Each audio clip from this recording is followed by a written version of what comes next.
Last time, obviously, 3-point game when you played them, came down to the wire, and now you got to go to their place. So how tough's tomorrow's game going to be? Yeah, it's going to be so tough. Tim Miles might have done one of the best jobs in the country.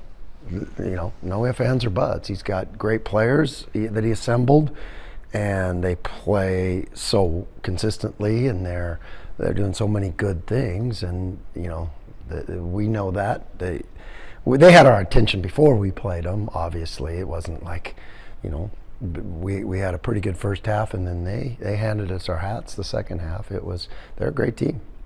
I was kind of joking around with you the other day, but late Sunday game, late Wednesday game, immediately back out on the road. It's tired covering you guys. What's it like for your boys? Yeah, that's always an indicator when the coaches and the media are tired, and I think what the guys must be. But I think the break that we had, I'm hoping that we banked that because we did a good job of taking some days off when we had the bye, and hopefully that built up for what we've got now and in this moment. And like I said, the one of the biggest strengths of this team is be able to laser focus on the task at hand, and that's what we have to have because everyone, I'm walking around and people are wishing me luck on a game that's not the next one, or talking about the last one. Our focus is on San Jose, period. That's it. With that said, is this as big of a test in that part as you've had all season in terms of a game or two that may be coming up next that everyone else is thinking about except you guys? It's a big of a test because of who we play, going on the road, 3 games in, all those things. I think all those things add up to one of the biggest tests of the year, no doubt. Top scorers have done usually under their average against you. Moore did not. Moore had better than his average last night against you guys. So what was he able to do that got him to 20? He's a good player, man. Really good. One of the best in the Mountain West. One of the best. When you say that, it goes without saying that if you're one of the best in the Mountain West, you're one of the best in the country, and that's what he's developed. He's had a long career there. He's gotten better every single year, and he's playing terrific right now. Like I said, one of the best players, and an MVP candidate in this league. How did he get his point? What do you remember most about him? Well, he just gets going downhill and causes so many problems. And it wasn't just his scoring. All those dunks in the first half, were the danger he puts on your defense by getting downhill, and they just killed us on that. You kind of going back to the tight turnaround and stuff like that. When you get done with the game, 11 or whatever it was the other night. What do you do after the game that night? How late are you up to get ready for the next? Yeah. The time for the next tip before you got to travel so short. It is. Everything's there, and there's so much to do. And that's why having the staff that we have now, I know that every one of them is going to do such a high level job, but it's compact. There's only a certain amount of hours in the days. I mean, I never sleep after games, so I try to get as much as I can done in a sense after games, and that one ended at about 4:30, maybe 5. So, and then it's a quick scramble because you don't want to leave anything out there. You want to be able to feel like that everyone's done everything they can, and leave it all on the table, and that's what our team has been great at. And again, like I said, the staff's amazing. Like Bernie, those guys just around the clock, and the diligence that they have to have us prepared. But now we have more people to help, which is huge. I mean, this is the best my staff's ever been because we've got the quality and we've got a little bit more quantity. It used to be you're having to break that down, but you got to go work out one of the red shirts, or you got to, now we got more guys to spread it around a little bit, which is huge, and you have to have that. That's an advantage, and so everyone has a little more time to focus on the most important things about their job, and that's getting ready for this next one. You were up till 4 or 5 a.m.? Yeah. You a coffee guy, or how do you? Yeah, unfortunately, and those late games, it takes a while to, you don't just shut it off and okay, night night. It just takes a long time, and I've never been able to go to sleep at night that much anyways, but after games you just that's when you're still going, and you just want to get as much as you can done then. What's it like to be in the thick of the conference race for the second year in a row? Well, it's been more than the second year in a row. If you look back, we've been, consistently in a battle, one or two plays here or there, and you lose a buzzer beater and ends up you got third instead of playing for first that next day. So those, if you look back, since we've joined the league, we're the second winningest team in this league since we've joined. And we had one year where we didn't seem to win any games. I think, I don't know, we won some, but and then our first year, was the breaking in year. We started out 0-8. You take those two little stretches out, and we might be we might be number one. We're not far behind. So that being said, we're usually in contention, or that's our goal to be. And the job's the same though, and the job is the next game, and you can't.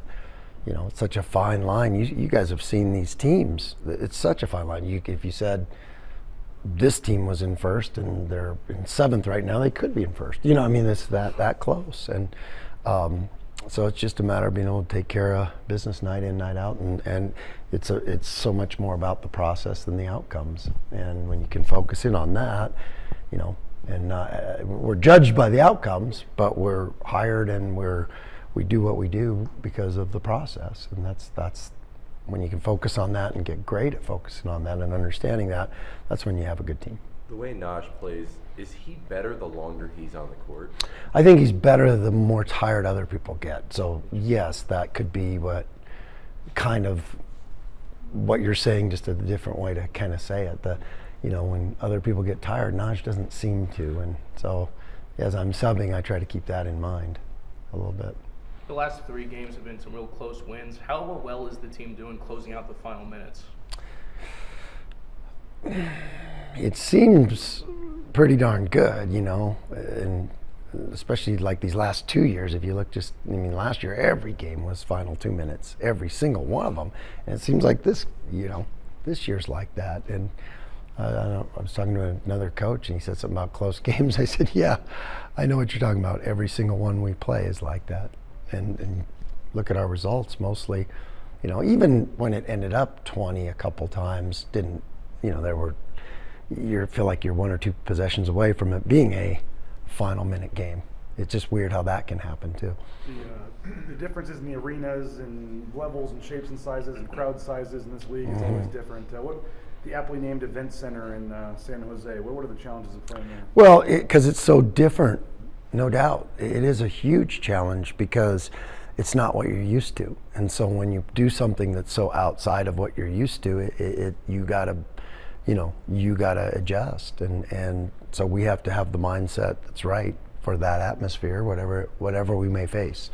And, we have a saying kind of, whether it's 13,000 or 1, our job is the same. And so you got to be mentally prepared to do your job, no matter what it is. Looking at the box score from the last 2 games, and the stat kind of hit me in the face. 2 games ago, Lucas Milner was your leader in plus minus. Last game, it was Jace Whiting. Not just leaders off the bench, but team leaders in plus minus. Right. What does that mean to you guys? That's so encouraging, and because when you're getting a lift from your bench, not just hang on, buy us some minutes, and you're actually getting a lift, because the starters aren't going to be perfect every night. It's not a game of perfect, and you need to be able to give them a break so they can get their minds right. They can maybe deal with a turned ankle for a while, or it seems like we've been doing that a few times. They have to keep us going or lift us up, and I felt like that's what those 2 certainly did last game. When you guys are so good for so long down the stretch, is that just intangibles of the players you recruit, or can you teach that? Both, but it's everything adds up. It's having a staff that we can read each other's mind. We're on the same page in what we do. We've gone through those situations together to learn from them, and then you have the players that some players do have the natural. Come on, I didn't teach Shave how to be big shot Shave. I think I helped him with his mindset of you can be big shot Shave no matter what happens to you prior to that. That's that's the growth that he's done. But he's always been that. Max, same way. He's always been that way. Tyson, same way. You know, Najee, same way. You know, I don't have a long history of watching Buzo since he was a little kid. Those other guys, yeah, I've watched them forever. I know them forever. That's who they are. That is their DNA. Sometimes you get guys like that. And over the course of my career, I can rattle off 10 guys who are like, oh, Blake Stepp and Dan Dickow and Adam Morrison. You know, that was who they were. But then there was other guys that I think that we improved them at that. So they understood what those moments. Roney, for example, he couldn't make a free throw as a freshman, and he became, down the stretch, he'd make every single one of them. You know, so we helped him with that. So yeah, it's a combination.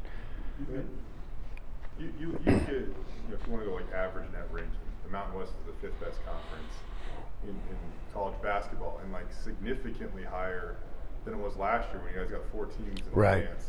I don't know if there's any way that you can quantify like how tough is the Mountain West? You've been here for 13 years now, and what is the league deserve? It's first of all, I'll say this: it's always been, you know, going to these places to play, having these games. You know, you guys watched it over the years. I've been in it 13 years. There's never been a time where I've strolled into one of those road games and go, oh, this should be easy tonight. It's always been such a challenge. Now it's getting maybe the statistical and the analytical respect that you always felt like it deserved. And because we went out and everybody scheduled really good, everybody went and played preseason games that were challenging and the right for them, and we went and won them. And that's a credit to every program in this. We're not in that position without everybody pulling their weight, you know, because you have 1 or 2 that are way down, they're still going to win some conference games. And if they're way down, then everybody's numbers go way down. So, you know, collectively, it is amazing. And the numbers tell a story, and, you know, they use them against us all those years. Well, not hopefully, I would think they would use them because we got a lot of deserving teams. I know that. Is that something that's coincidental, Leon, or did everybody kind of work on that? Yeah, it's been, you know, we got veteran coaches in this league that know what they're doing. And, you know, it's been a push, and it's going to continue to be more of a push. And that's what we've always done. You know, we've been aggressive schedulers and try to find the right, you know, Bernie's got a PhD in scheduling. I mean, he doesn't have many degrees, but that's one he probably should get. Sorry, Bernie. But he's amazing at it. You know, he understands the numbers and all that, and we're aggressive. I mean, look, you know, even some of the games that didn't become what we thought they could, you know, they were still aggressive scheduling at St. Louis and things like that. I mean, and who knows, that number may end up because of what they could do from here on out, because they're still good. But yeah, the league is tremendous, and hopefully it gets the respect it deserves, and the you know, gets rewarded for what we've done. You're in a unique spot though, because it does seem like, for whatever reason, like how many quad 1 wins you have. Right. If you have 1 versus 3, it might be 2 seed lines or something. But here's the point that's so arbitrary to me. So you got one team that's at 31. Well, they're a quad 2. So that makes you 2 spots lower because they're not up 1. So you're really not even talking about them. You're talking about their opponents. So you're talking about your opponent's opponents. If they win some more games, it makes your team more worthy. Yeah. I mean, that, to me, that's so, I don't want to say arbitrary, the right word, but that's crazy.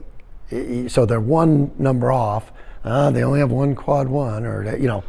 Well, on the other end, that's too, goofy. like maybe a Charlotte could become Yeah. all of a sudden quad 2 versus Right. quad 3 looks Right. better for some reason. Right, but because, I mean, think about it. Who decided that, okay, only 1 through 30 is quad 1? Why was 30 the number we picked? Why not 32? Why not 37? Just because 30 is an even number, and we'll put it there. This year, you know? Yeah, or I'd say 36 this year right now. I'll settle there, you know. But you know what I'm saying? It's kind of arbitrary just because the numerical system was put into place, and we go by tens. And if we were in the metric system, I think it would be better. Yeah, I don't know. Because of that, though, and how weird that is, I mean, Good point, yeah. just because of the way it is, the system is what it is, do you spend more time No. watching other games? No. Or Oh, no. We've always done that just because we're, But I mean, first of all, you watch every game in your league because you're, you know, but then it is, you know, you know, we're just junkie, you know, we're basketball junkies. That's the way. There's, you know, that's what we do. But you pay attention to what your opponents are doing, and you root for the ones that you beat already, and all those things. And no doubt you do that, but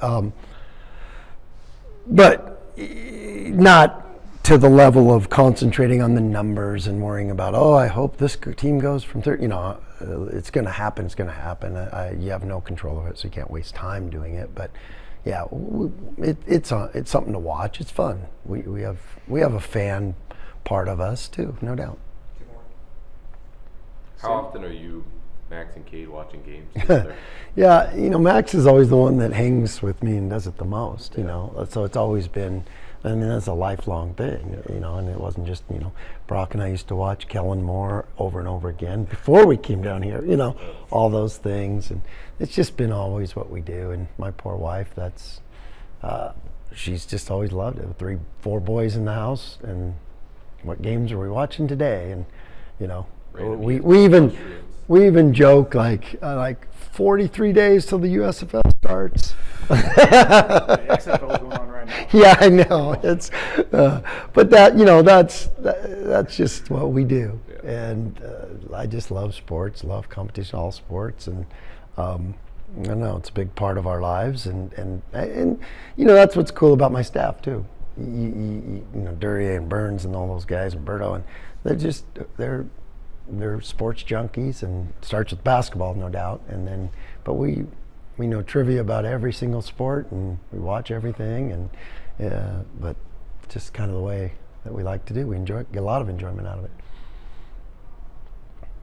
It wasn't necessarily San Jose State's fault that they had to play at a gym in Phoenix, but given that was only 2 years ago, I mean, how far has their program come? That seems a lifetime ago. That was, wow. The COVID pause in Phoenix. Yeah, we played in a rec center and scored 120.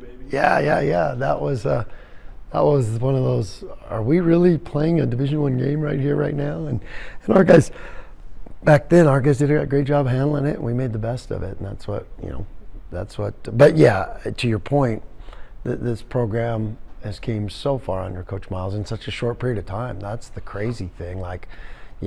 So many people from outside, how has he done it? How has he done?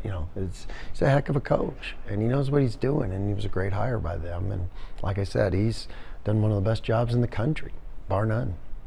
I'm sorry, one more for overtime. Okay. I forgot to ask about the new trading cards that will obviously highlight members of your basketball team. What's your take on that? What do you think? I think it's great. I mean, we're doing innovative things, and we got a lot of great ideas here. And the beauty of this place now is people run with these great ideas and go do something about it, because we get it done. It's really cool. We got some other good ones up our sleeves for later that we're trying to get done. And there's always, from the idea to actually getting it done, there's a lot of things that get in your way, and these guys are crossing all those hurdles. But it's really cool for these guys to have their own cards. And all my life I was a card collector back in the days, and I still got them, and they're in pristine state too. My Walter Payton rookie card is mint condition, so I just gotta put in my Tyson Dagenhart, Max Rice, Marcus Shaver ones in with Walter.